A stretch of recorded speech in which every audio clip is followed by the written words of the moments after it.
ァリスが注意喚起をしました。先日、ガーテン・オブ・バンバンの開発者であるユーフォリック・ブラザーズのファリス氏が大事なことを共有してくれました。ガーテン・オブ・バンバンに関して僕かゲポから発信されたものでない限り、公式情報でも正史でもないということを伝えておきたいです。最近、チームメンバーの発言を取り上げた話題や動画をたくさん見かけていますが、それらは公式情報ではありません。あくまで個人の意見や見解に過ぎません。簡単に言うと、ファリス本人またはゲポが発信した情報だけが公式として扱われる。これは非常に重要な情報です。では、なぜこのような当たり前とも思えることをわざわざ発信したのでしょうか。今回の動画は、この発言をもとにネット上にあるバンバンの情報をどのように扱えばいいのかについて解説・考察していきたいと思います。事の発端。まず、この件にはきっかけがあります。バンバンの公式アーティストであるジェラルド氏の一連の発言です。カボブメック、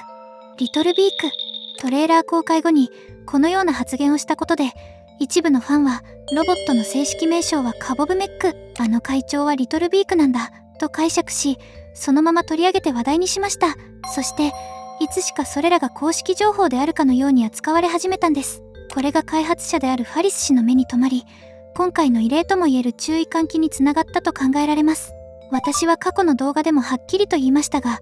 ジェラルド氏はユーフォリックブラザーズの一員でも彼らの会社の社員でもありません。兄弟から仕事を請け負い、バンバンたちのイラストやデザインを手掛けている人物です。そのため彼自身が発信した情報はファリス氏の言葉を借りるなら個人の意見や見解ということになります。同じくファンサイトやウィキに書かれている情報も公式ではありません。これらだけを根拠に考察することはできないため、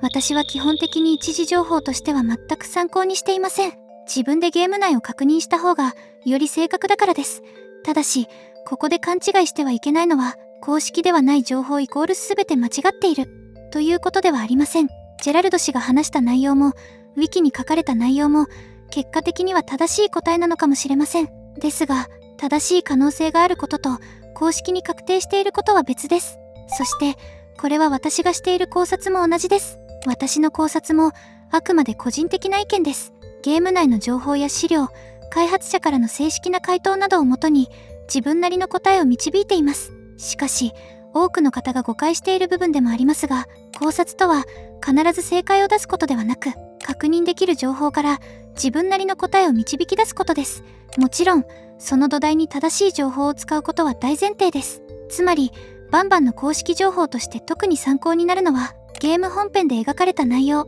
ゲーム内資料、そして開発者であるファリス氏とゲポ氏本人の発言。基本的にはこの3つになるということです。フランバン、そしてこの話を踏まえると非常に面白い存在がいます。フランバンです。バンバンとフランボが融合した姿ではないかと推測されているあのクリーチャー。この名前については開発者であるファリス氏本人がフランバンと呼んでいます。先ほどのファリス氏の説明に従うなら、少なくともファリス氏がこの個体をフランバンと呼んだこと自体は公式から発信された情報として扱うことができます。では、やっぱりフランバンという名前なのだから、バンバンとフランボが融合した姿で確定なのではと思うかもしれません。しかし、ここが今回最も重要な部分です。フランバンという呼び名が公式であることと、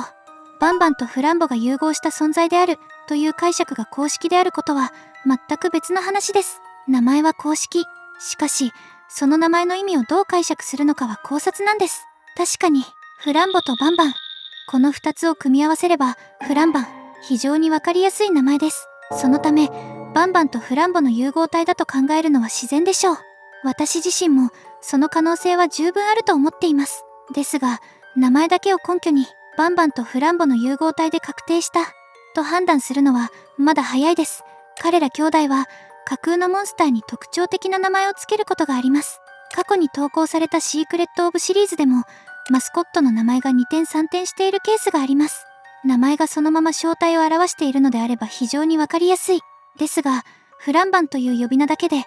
バンバンとフランボが本当に融合するとまで結びつけるのは早計でしょう。なぜなら、それが本当なら、発売前の段階で今後の重大な展開をかなり直接的に明かしてしまうことになるからです。直近のカボブマンを思い出してください。あの巨大ロボットに乗っていたのが、カボブマンだと誰が予想できたでしょうか。あれこそ、兄弟らしいサプライズです。さらに過去にも、ジャンボ女子とダダドゥ軍団の乱闘、ヘリッシュ化した2人による戦い。事前にあの展開を正確に予想できた人はほとんどいなかったでしょう。何が言いたいかというと、ガーテン・オブ・バンバンは実際にゲームが発売されるまで何が起こるのかわからない作品だということです。開発者である兄弟自身が物語の重要なサプライズを発売前にそのまま明かしてしまうとは考えにくい。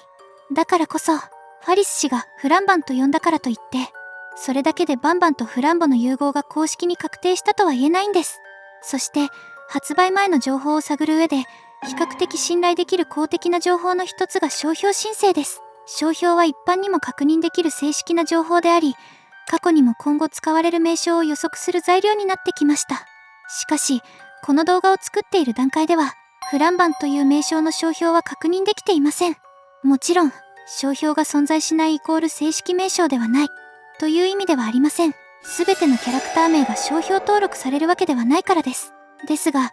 少なくとも現時点では、商標という別方向からの裏付けもない。つまり、ファリス氏がフランバンと呼んでいることは確認できる。しかし、その名前からバンバンとフランボの融合体とまで確定することはできない。これが現時点で最も正確な捉え方ではないでしょうか。そしてこれは先ほどのジェラルド氏の発言にもつながります。今回登場したキャラクターのデザインを見ると、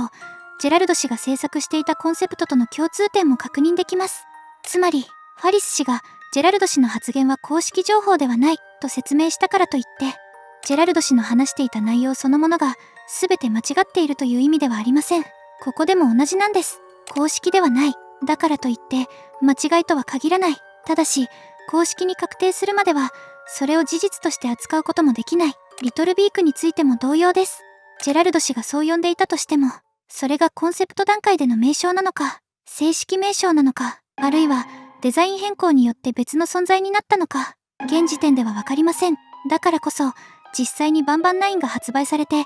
ゲーム内で明かされる情報を待つ必要があります。今回のファリス氏の注意喚起は、単純に他の人の情報を信用するなという話ではないと思います。大切なのは、誰が発信した情報なのか、それは公式に確認された事実なのか、それとも、そこから導き出された解釈や考察なのか、この3つを分けて考えることです。これからバンバン9の発売に向けて、様々な情報や噂が出てくると思います。だからこそ、その情報がどこから出たものなのかを確認することが、これまで以上に重要になってくるでしょう。そして、最終的な答えはゲームが発売されるまでわかりません。開発者の兄弟はいつもサプライズを用意してくれます。最近の傾向を見ると、クライマックスでは大規模なバトル展開になることもありますね。バンバン9では、一体誰と誰が戦うのでしょうか。皆さんは誰のバトルを見てみたいですか？ぜひコメントで教えてくださいね。この動画が面白かったら、チャンネル登録、高評価お願いします。